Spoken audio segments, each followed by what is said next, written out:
There was a history professor and Methodist minister who taught at Oxford University in England in the 1800s. He was famous for having a speech impediment which caused him to unintentionally mix up sounds and syllables in his words. Sometimes this was embarrassing to him. So if someone came late to his church service, he might offer to sew you to your sheet. And when he was supposed to toast the Queen of England, the dear Queen, it is said that he actually toasted the queer Dean. Now, I don't know how many fairy tales the Reverend Spooner might have told, but I like to imagine what they would sound like.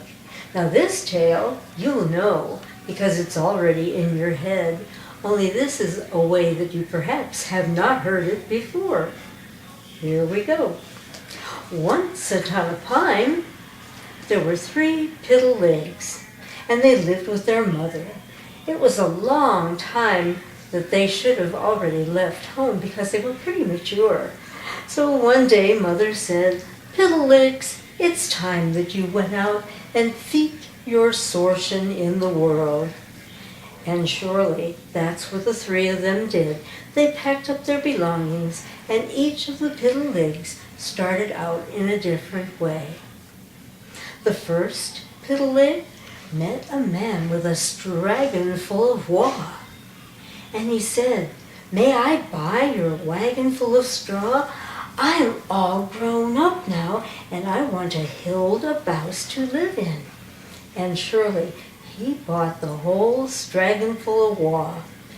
And he hilled a bouse in a dingle say. That was quite quick. You see, he still wanted to have time to play. So he had a flimsy little house of straw to live in.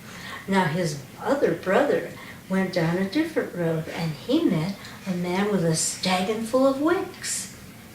And he asked, "May I buy all your sticks? I'm all grown up, and I want a Hilda Bouse to live in." And the man sold him the whole staggin full of wicks. And this little piggy took woo teaks to build his house.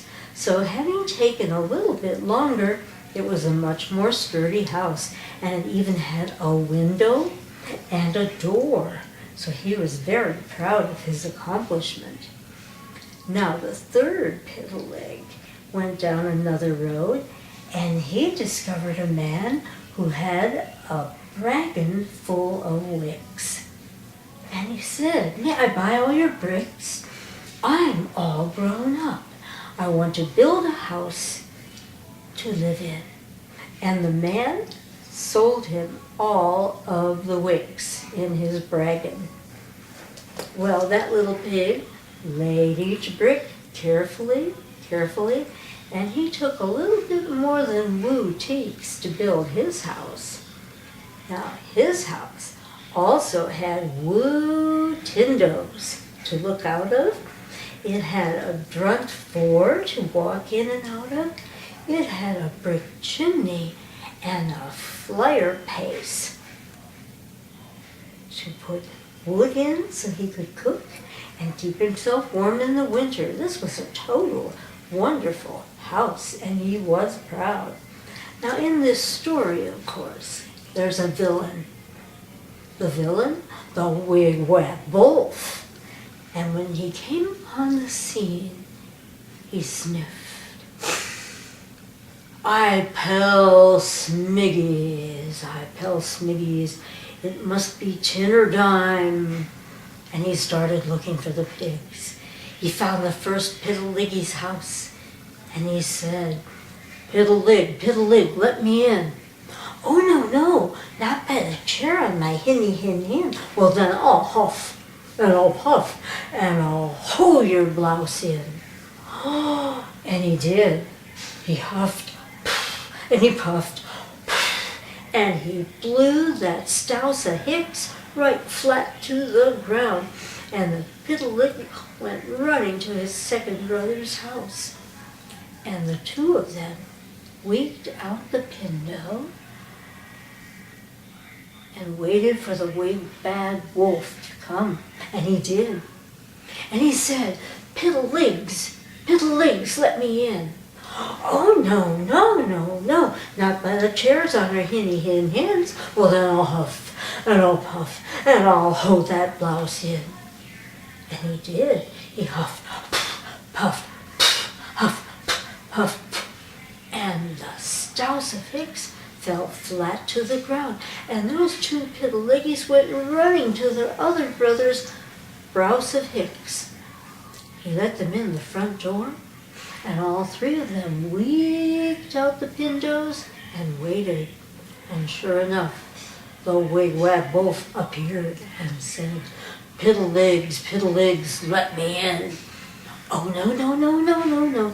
All three of them shouted at once, not by the chairs on our hinny hin hins. Well, then I'll huff, and I'll puff, and I'll hold your blouse down. And he did.